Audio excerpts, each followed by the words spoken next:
रोहित की दीदी समीक्षा की शादी अर्पित से हुई थी। रोहित 20 साल का था जो कि अपना पूरा दिन मोबाइल पर ही निकालता था।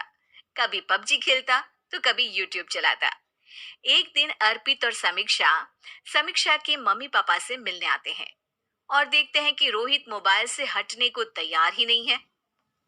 अरे रोहित, तुम्हारी तो आईआईटी की परीक्षा है ना?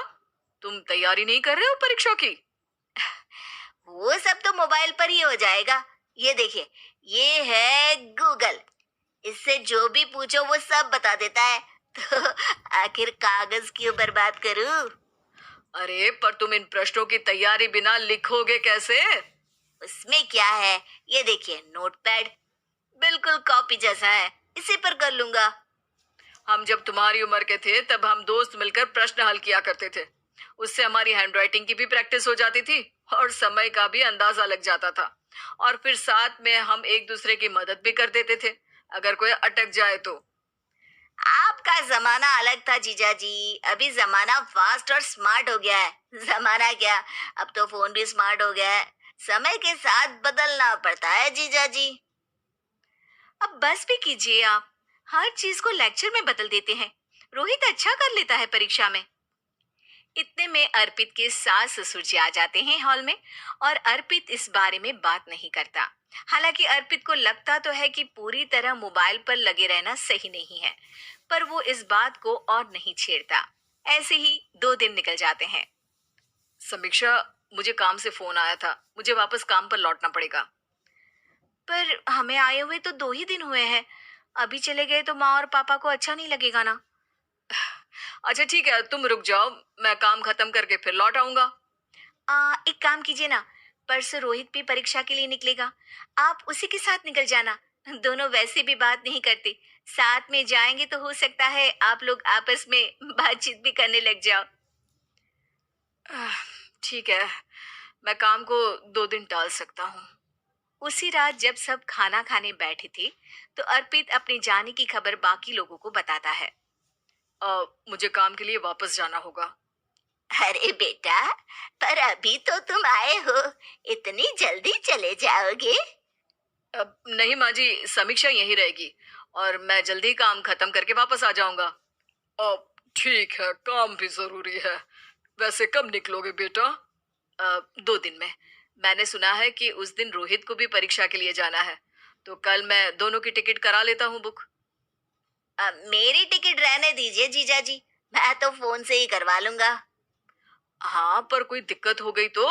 अरे कोई दिक्कत नहीं होती जीजा जी, फोन सब कर सकता है। हमारे फोन के रिचार्ज से लेकर टीवी का रिचार्ज सब रोहित यही फोन से बैठे बैठे कर देता है। अब ये नई चीज तो हमारे समझ के परे है, पर अच्छा है कि रोहित जानता है। हमारी मेहनत इतनी कम हो गई भाई। हाँ, पर अगर टिकट नहीं मिली तो? अर्पित की बात पूरी होने से पहले ही बिजली चली जाती है। अरे ये क्या हो गया? आपने बिजली का बिल भर तो दिया था ना?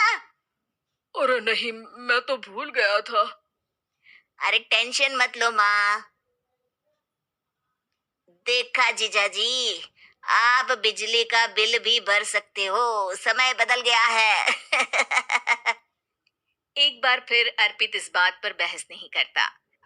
अगले दिन जाकर अपनी टिकट करवाता है और पैकिंग कर रहा होता है जब शाम को अचानक से रोहित के चिल्लाने की आवाज आती है। नहीं, प्लीज प्लीज हो जा, ऐसा मत कर यार, प्लीज हो जा। अरे क्या हो गया रोहित? दीदी, सर्वर हैंग हो गया। मेरे टिकट मेरी टिकट नहीं हो पाई दीदी। क्या मतलब टिकट नहीं हो पाई? इतने में वहां रोहित के मम्मी और पापा भी आ जाते हैं। अरे क्या हो गया?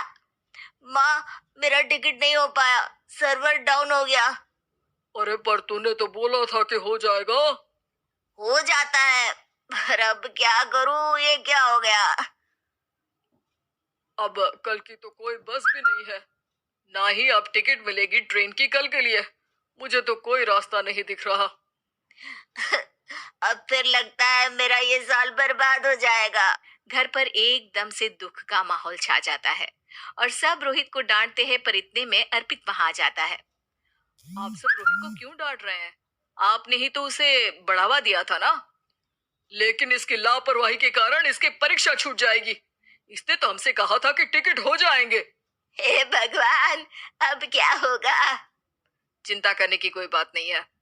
मैंने एक एक्स्ट्रा टिकट करवा ली थी। मैं समझता हूँ कि मोबाइल हमारा ही काम आसान करने के लिए है, पर उस पर ही पूरी तरह से निर्भर होना तो गलत बात है ना। रोहित टिकट को देखकर बहुत खुश हो जाता है और जोर से जाकर अपनी जीजा जी के गले लग जाता है। सॉरी जीजा जी, मुझे आपकी बात ध्यान से सुननी चाहिए थी, पर थैंक यू सो मच। हाँ बेटा, तुमने तो इसका भविष्य बचा लिया। शिक्षा, दूसरों से मदद मांगना गलत नहीं, पर दूसरों पर निर्भर हो जाना गलत है।